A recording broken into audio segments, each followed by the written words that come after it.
All right, what's up guys? It's super cold out here today, so I got some gloves on. But I want to give you some tips on taking soil samples. And this is an important tip, and I'm scouting this piece of property here, and I found a spot where this will be a perfect opportunity to make this video. But soil samples are an important part of creating food plots and habitat management, where you're taking the soil samples and you're correcting the acidic soil, by adding lime, pelletized lime, ag lime, whatever you have available, to help neutralize that soil.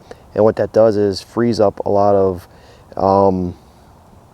nutrients in that soil that's kind of locked up. So when the soil is acidic, it binds those nutrients up and it can't deliver it to the plant. So there's a process. The soil gives the nutrients to the plants give the nutrients to the deer. It's just a transfer process. You also have sun that comes in, hits the plants, and photosynthesizes the plants. And then you also have decaying matter, which is organic matter that decays and kind of rots and decays in the soil, which also releases nutrients, micronutrients, and you turn that back into the soil and creates green manure. It adds organic value, which over time helps that soil to hold more nutrients, because most soils are like a screen door. So when you add those nutrients, you add that lime, it just runs right through the soil. Well, when you build up the organic matter over time, it helps prevent that. So as years go on, your fertilizer cost goes down because the soil is able to hold that for longer periods of time. Your lime cost goes down once you fix it correctly with soil samples and adding the correct amount of lime. But I'm going to walk back here a little bit, and as I walk back, this hill goes up, and I'm on the lowest part of this hill. So when you're doing soil samples, you have to take slopes into consideration, because what's everything do? Everything runs downhill.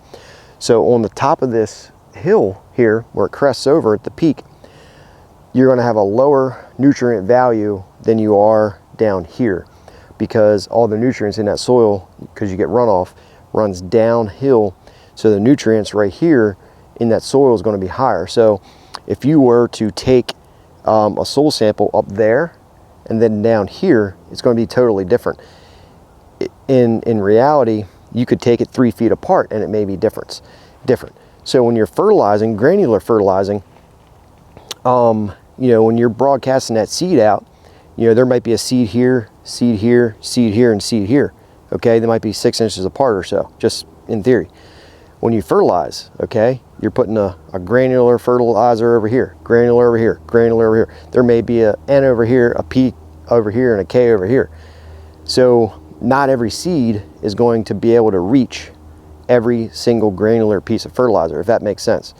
So when you foliar feed, that's why I'm highly recommending foliar feeding over the years, because you're giving those plants 100% of NPK. You're giving those plants 100% of micronutrients, and you're feeding the plant directly rather than that plant getting it from the soil. So if you were to walk up here, okay, the higher I go up here, the nutrient levels in the soil are going to start to diminish as they were down back where we were just standing. So if you walk up this way, I'm at the highest point here, right? Another couple feet, I'm at the highest point. So the nutrients up here are going to be lower than they are down below. So when you're taking these soil samples in areas like this, get a soil sample up here, because I don't care what it is down there along the woods line. I care what it is up here. You could do a couple different, spots throughout here, but make sure when you're on these hill slopes and sides of hills, you're getting the soil from up top, because it's going to be your lowest value than what it is down the bottom. It's a huge mistake that a lot of people make, and that's why I'm making this video, to help correct you guys, or help you guys out. It's very important, but a lot of people they don't think about this. That's why we're out here making these videos, to help you prevent mistakes that we've obviously made over the years. So slopes, get the soil sample from up top, but make sure you do get a soil sample. There's a link down below. You guys can buy the soil sample that I use from Whitetail Institute. I have no affiliation with them. It's just an easy sample. You send it in, and they have the results back to you within like 2 to 3 days, business days, and they're easy to read. Any questions, guys, you can post them down below, and you can email me with your soil results. I'll try to help you guys out. You also can join, become a channel member. There's a link somewhere up top where it says join. You guys can join that, and what happens is I get the notification and my personal number's on there. You guys can text me and let me know you joined, and what that does is gives you more of a personal access to me to try to help you guys out. I can't help everybody, you know, so it's just a membership you guys can join, and I give you, advice through text, food plot advice, read your soil samples for you, more detailed, go over maps, whatever you guys want to do. But just an option if you guys want. You don't have to, but consider that on your property. Take the soil sample from up top, and you can even, if you're feeling spunky, you can take one down the bottom, compare the two. It'll be totally different. Comment down below with your questions, guys. I'll see you.